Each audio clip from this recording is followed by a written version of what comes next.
नमस्कार, यूसीएन के खास कार्यक्रम हेलो डॉक्टर में आप सभी का स्वागत है और मैं हूं याशिका। दर्शकों, कैंसर एक ऐसी बीमारी है जिसका नाम सुनते ही कई सारे सवाल आने लगते हैं। लोग डर जाते हैं, डिप्रेशन में चले जाते हैं, लेकिन इस जानलेवा बीमारी का समय रहते ही इलाज किया जाए तो इस जानलेवा बीमारी से ठीक भी हो सकते हैं। दर्शकों, आज हम बात करने वाले हैं ब्लड कैंसर को लेकर, और ब्लड कैंसर पर जानकारी देने के लिए हमारे साथ हमारे स्टूडियो में HCG से खास मेहमान doctor Nishat Dhakate, consultant haematology BMT मौजूद हैं, जिन्होंने हाल ही में सेंट्रल इंडिया में कार्टी सेल की पहली थेरेपी की है।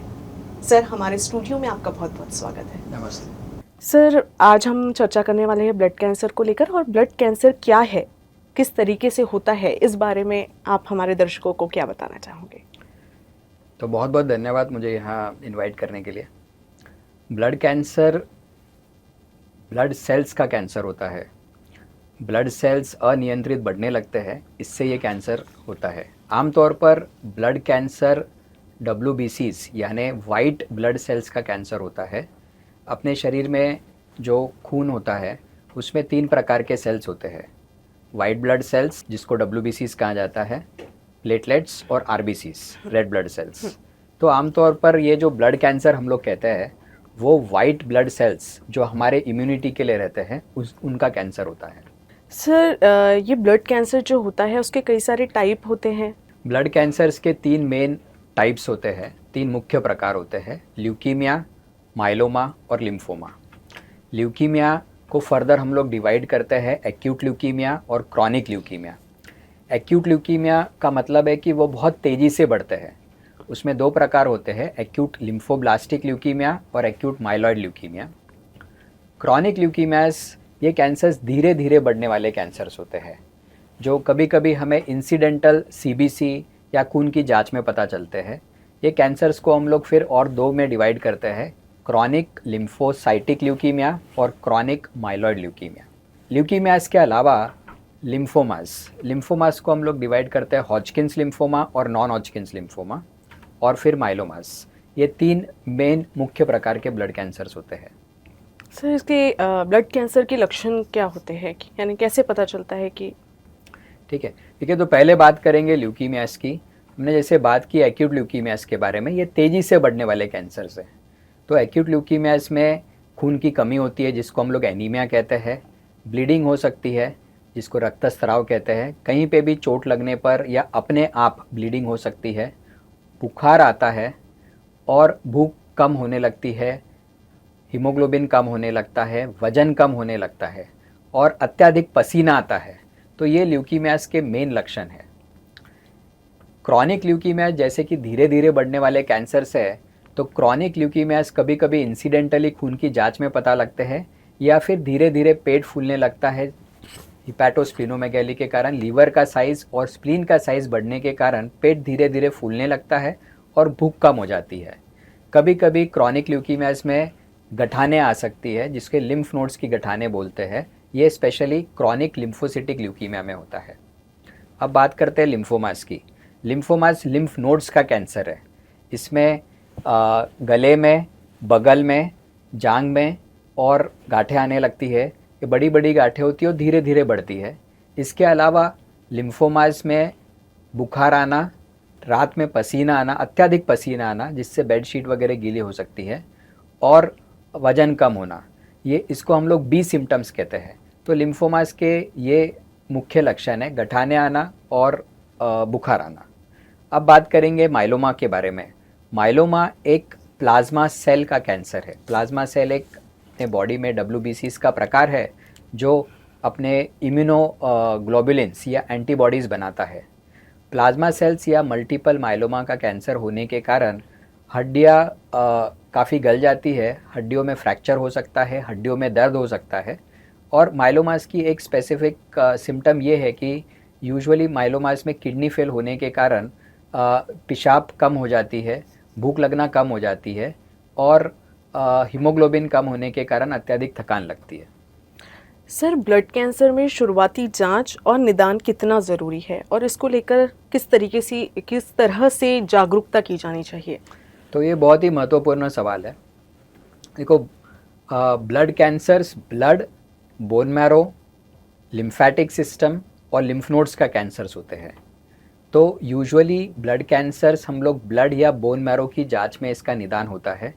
लिम्फ नोड्स का जो लिम्फोमा है, लिम्फोमा लिम्फ नोड्स की गठान जो बनती है उसकी बायोप्सी से डायग्नोस होता है। तो इसकी जागरूकता बहुत ज़्यादा ज़रूरी है, क्योंकि सबसे अगर हम लोग कैंसर्स को अर्ली स्टेज में पकड़ते हैं तो इनके ठीक होने के चांसेस 90-95% होते हैं। तो मैं एक बहुत ही महत्वपूर्ण जानकारी देना चाहता हूँ कि एटलीस्ट 40 इयर्स के बाद सभी ने अपना एनुअल ब्लड हेल्थ चेकअप करना चाहिए, जिससे कि देखो एनुअल हेल्थ चेकअप में एक बहुत ही कॉमन जांच होती है जिसको हम लोग कंप्लीट ब्लड काउंट या सीबीसी कहते हैं। इस सीबीसी से कई इन्फॉर्मेशन मिलती है और कैंसर्स को जल्दी पकड़ा जा सकता है।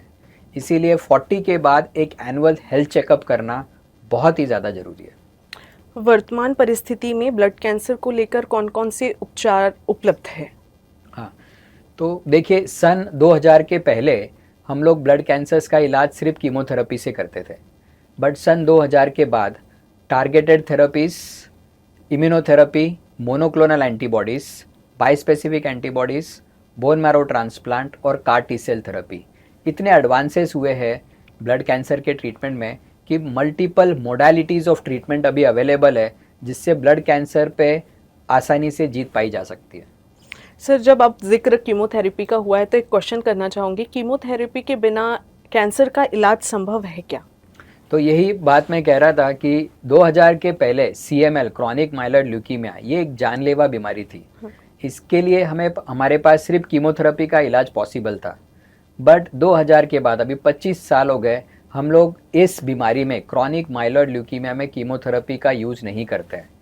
टारगेटेड मॉलिक्यूल्स जैसे कि इमैटिनिब, डैसेटिनिब, इन दवाइयों से एक गोली खानी है बस, इन दवाइयों से इस कैंसर को ईजिली कंट्रोल किया जा सकता है।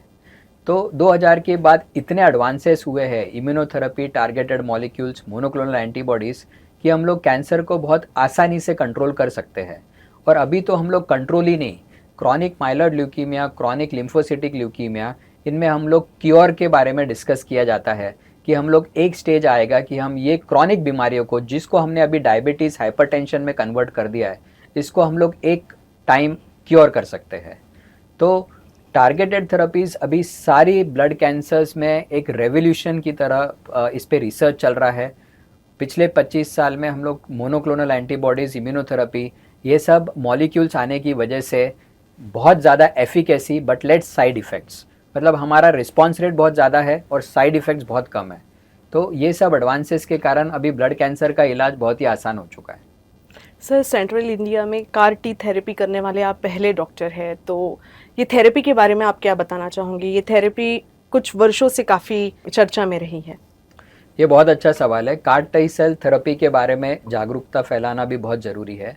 2017 में US में CAR T cell therapy approved हुई थी और इंडिया में 2023 में CAR T cell therapy approve हुई है। तो कार टी सेल थेरेपी क्या है? कार टी सेल थेरेपी एक इम्यूनोथेरेपी का तरीका है। कार टी सेल्स में, जैसे नाम में टी सेल्स है, ये टी सेल्स हमारे इम्यूनिटी के लिए रहता है। ये बॉडी में टी सेल्स कैंसर से लड़ने के लिए रहते हैं। तो हम लोग पेशेंट के ही टी सेल्स को अलग करते हैं। इस टी सेल्स को हम लोग जेनेटिकली इंजीनियर करते हैं एक लेंटिवायरस से। अब ये टी सेल्स को हम लोग मल्टीपल मिलियंस में मल्टीप्लाई करते हैं। मिलियंस में मल्टीप्लाई करने के बाद ये टी सेल्स जो हमने जेनेटिकली इंजीनियर किए हैं, ये कैंसर सेल पर एक स्पेसिफिक रिसेप्टर या टारगेटेड एक रिसेप्टर या एंटीजन पे टारगेट करते हैं और इस कैंसर को नष्ट करते हैं। तो ये बहुत ही टारगेटेड थेरेपी है, जिससे सिर्फ कैंसर सेल नष्ट हो जाते हैं और नॉर्मल बॉडी टिश्यूज़ इससे स्पेयर्ड रहते हैं और साइड इफ़ेक्ट्स बहुत कम होते हैं। और क्योंकि ये कार टी सेल फिर हम लोग इंट्रावीनसली इन्फ्यूज़ कर देते हैं पेशेंट में, और क्योंकि ये कार टी सेल्स ऑटोलोगस होते हैं, मतलब पेशेंट के खुद के होते हैं, इसमें चांसेस ऑफ रिजेक्शन और ग्राफ्ट वर्सेस होस्ट डिजीज़, जो कि बोन मैरो ट्रांसप्लांट के एक मुख्य डिसएडवांटेज है, वो इस कार टी सेल थेरेपी में बिल्कुल नहीं होते। हालांकि ये थेरेपी अभी नई आई है और अभी एक्सपेंसिव है, बट इंडिया में ये therapy 1/10 of the cost of US और यूरोप अभी अवेलेबल है, और इंडिया में खुद बन रही है, मतलब इंडिजीनियसली अवेलेबल ये प्रोडक्ट है। It's a live therapy. ये टी सेल्स लाइव होते हैं, पेशेंट के खुद के टी सेल्स होते हैं, और this is a revolutionising treatment in blood cancers. Sir ये थेरेपी कितनी सफल है और आगे चल के क्या ये थेरेपी कीमोथेरेपी या फिर बोन मैरो ट्रांसप्लांट के लिए एक विकल्प बन सकती है? बिल्कुल, CAR T cell therapy bone marrow transplant का एक विकल्प है, और कई बार कीमोथेरेपी जब फेल हो जाती है तब भी हम लोग कार टी सेल थेरेपी देकर उसका पेशेंट का इलाज करते हैं। तो it's an very beautiful alternative to chemotherapy and bone marrow transplant. CAR T cell therapy का क्योर रेट अप्रॉक्सीमेटली 40 to 60% है। इसके 3 मुख्य इंडिकेशन है जिसमें हम लोग कार टी सेल थेरेपी अभी यूज़ कर रहे हैं। पहला इंडिकेशन है relapsed acute lymphoblastic leukaemia, second indication is relapsed non Hodgkin's lymphoma, और थर्ड इंडिकेशन है रिलैप्स्ड मल्टीपल माइलोमा। तो ये 3 ब्लड कैंसर जो रिलैप्स्ड और रिफ्रैक्टरी है, जिसमें और कोई ट्रीटमेंट अवेलेबल नहीं है, बोन मैरो ट्रांसप्लांट किया नहीं जा सकता, क्योंकि या तो डोनर अवेलेबल नहीं है, या पेशेंट की फिटनेस नहीं है, या पेशेंट सक्षम नहीं है। इन बीमारियों में जो पेशेंट हार जाता है उनको हम लोग कार टी सेल थेरेपी से ठीक कर सकते हैं। सर किस सिचुएशन में बोन मैरो ट्रांसप्लांट किया जाता है? ये बहुत ही अच्छा सवाल है। बोन मैरो ट्रांसप्लांट पिछले 75 वर्षों से किया जा रहा है। बोन मैरो ट्रांसप्लांट एक सबसे इम्पॉर्टेंट डिफरेंस ये है बाकी ट्रांसप्लांट से कि बोन मैरो ट्रांसप्लांट एक सर्जरी नहीं है। बोन मैरो ट्रांसप्लांट एक कीमोथेरेपी देने का एक तरीका है। इसके मुख्य इंडिकेशन है, सबसे पहले कि हाई रिस्क या स्टेज 3-4 ब्लड कैंसर्स इसमें किया जाता है। जो कैंसर्स हाई रिस्क होते हैं उनकी जेनेटिक म्यूटेशन प्रोफाइल ऐसा होता है कि वो बार बार रिलैप्स होने की टेंडेंसी रहती है, उनमें हम लोग बोन मैरो ट्रांसप्लांट करते हैं। सेकेंड कॉमन इंडिकेशन है बोन मैरो ट्रांसप्लांट का ब्लड रिलेटेड बीमारियाँ, हीमोग्लोबिन से रिलेटेड बीमारियाँ, जैसे कि सिकल सेल और थैलेसीमिया। ये ऐसी बीमारियाँ हैं जिसमें बार बार खून टूटता है और बच्चे को हर 3 हफ्ते में 4 हफ्ते में ब्लड लगाना पड़ता है। तो ऐसी बीमारियों को हम लोग पूरी तरह ख़त्म कर सकते हैं बोन मैरो ट्रांसप्लांट से। इसको खून बदलना भी कहते हैं। हम लोग स्टेम सेल्स देके पेशेंट का खून पूरी तरह बदल देते हैं और पेशेंट को पूरी तरह क्योर कर सकते हैं। ऐसी बीमारियों में बोन मैरो ट्रांसप्लांट का कम से कम 90% सक्सेस रेट है। तीसरा कॉमन इंडिकेशन है अप्लास्टिक एनीमिया। अप्लास्टिक एनीमिया मतलब बोन मैरो फेलियर या बोन मैरो का फेल हो जाना। आपने सुना होगा कि किडनी फेल हो जाती है, हार्ट फेल हो जाता है, तो किडनी फेल होने पे हम लोग किडनी ट्रांसप्लांट करते हैं, हार्ट फेल होने पे हार्ट ट्रांसप्लांट किया जाता है। वैसे ही बोन मैरो जो फैक्ट्री है, खून बनाने की फैक्ट्री है, अगर वो फेल हो जाती है तो हम लोग बोन मैरो ट्रांसप्लांट करते हैं, और ये क्यूरेटिव प्रोसीजर है।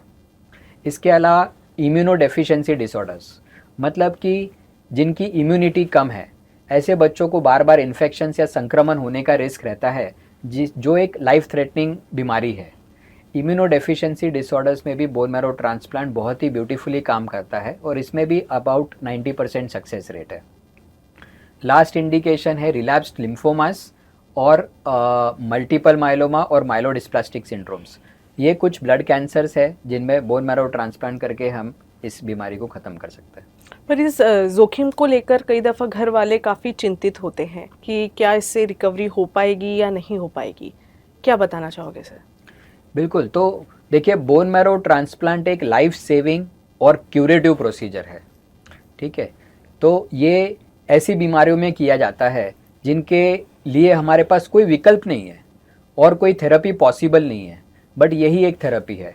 हाँ, बोन मैरो ट्रांसप्लांट एक कॉम्प्लिकेटेड प्रोसीजर है, इसमें कुछ रिस्क होती है, बट अभी बोन मैरो ट्रांसप्लांट में इतने एडवांसेस हो चुके हैं, इतने सेफ ट्रीटमेंट्स, कीमोथेरेपीज और सपोर्टिव केयर आ गया है, एक्सपर्टीज़, बोन मैरो ट्रांसप्लांट का इंफ्रास्ट्रक्चर, इसमें इतनी अत्याधुनिक फैसिलिटीज़ और सेवाएं और सपोर्टिव केयर हमारे पास उपलब्ध है कि ये दिन ब दिन सेफ एंड बेटर प्रोसीजर होते जा रहा है। ऑटोलोगस ट्रांसप्लांट की बात की जाए तो उसमें हार्डली 1% का रिस्क है। उसमें इन्फेक्शंस और ब्लीडिंग जिसको हम लोग बहुत इजीली हैंडल कर सकते हैं।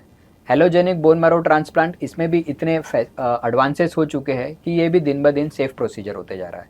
तो जिनके पास कोई भी विकल्प नहीं है बट बोन मैरो ट्रांसप्लांट एकमात्र और क्यूरेबल इलाज है, उनके लिए बोन मैरो ट्रांसप्लांट एक एक बून है।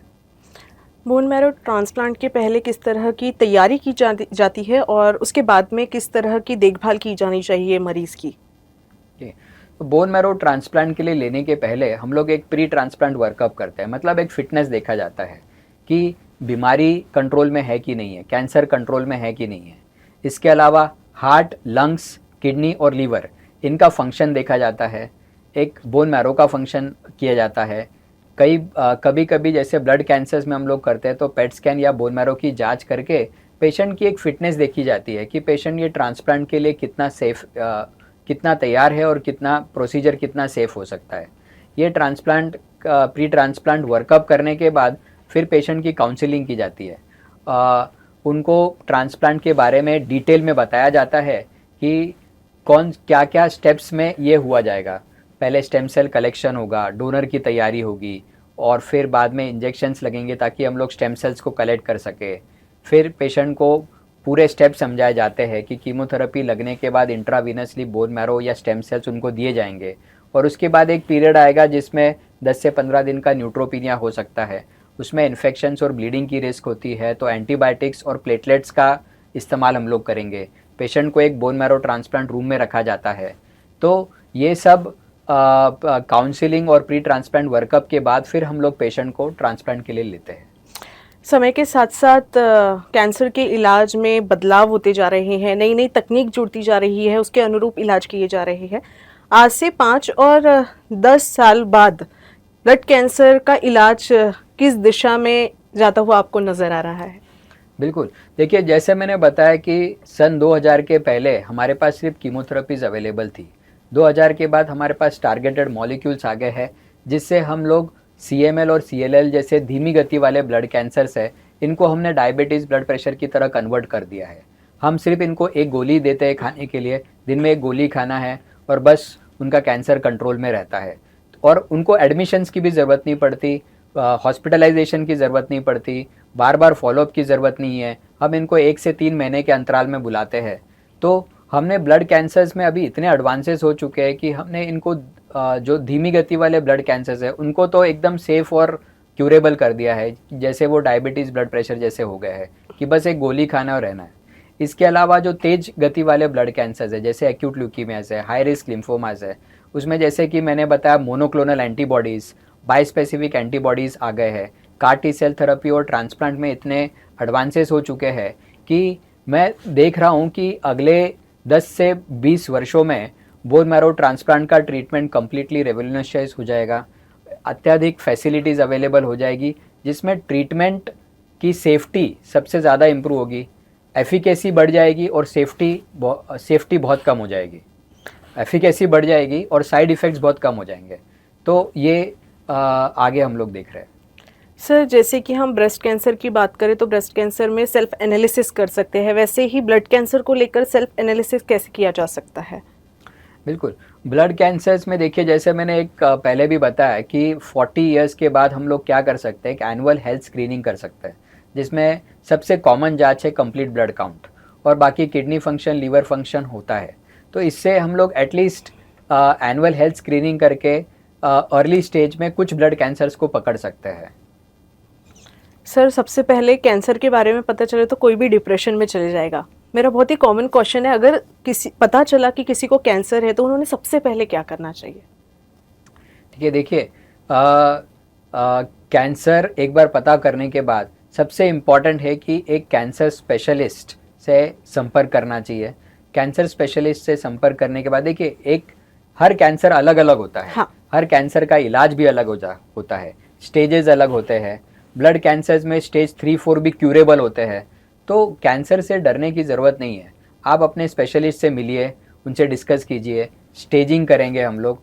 और अभी ट्रीटमेंट इतना एडवांस हो चुका है, हम लोग मॉलिक्यूलर टेस्ट करते हैं जिससे हम लोग कैंसर का जो टारगेट है उसको पता करते हैं और टारगेटेड मॉलिक्यूल्स या टारगेटेड थेरेपीज़ दे सकते हैं। अभी targeted therapies, immunotherapies, bone marrow transplant और CAR T सेल थेरेपीज़, ये सब थेरेपीज़ अवेलेबल है जिससे हम कैंसर को क्योर कर सकते हैं। इसलिए कैंसर से डरने की ज़रूरत नहीं है, उसका हमने सामना करना चाहिए।